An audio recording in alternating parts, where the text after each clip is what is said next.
দর্শক, আগে যেমনটি জানিয়েছিলাম, বাঁকুড়ায় শিশুকে ধর্ষণের ঘটনায় বিশেষ ট্রাইব্যুনাল গঠন করে ধর্ষণের বিচার ও নারীদের নিরাপত্তা নিশ্চিতের দাবিতে আজও বিক্ষোভ সমাবেশ করেছেন শিক্ষার্থীরা। ধর্ষণের ঘটনার সুষ্ঠু তদন্ত, দ্রুত দোষীদের সর্বোচ্চ শাস্তির দাবি জানান তারা। প্রতিনিধিদের তথ্যচিত্রে ডেস্ক রিপোর্টে বিস্তারিত।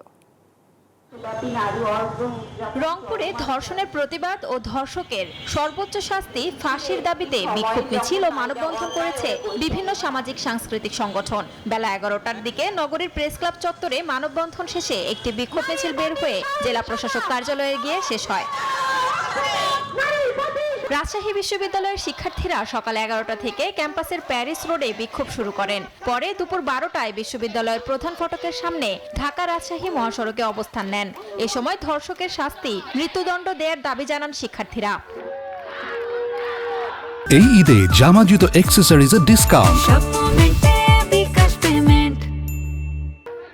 সারা দেশে অব্যাহত ধর্ষণ ও নারী নিপীড়নের বিরুদ্ধে এবং ধর্ষকদের শাস্তির দাবিতে বিক্ষোভ ও সমাবেশ করেছে চট্টগ্রাম বিশ্ববিদ্যালয়ের বিভিন্ন বিভাগের শিক্ষক ও শিক্ষার্থীরা।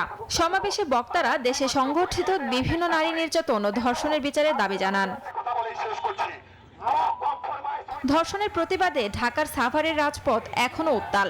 সকাল থেকে প্রতিবাদ মিছিল ও বিক্ষোভ সমাবেশ করে বিভিন্ন রাজনৈতিক দল, ছাত্র সংগঠন, স্কুল কলেজের শিক্ষার্থীরা।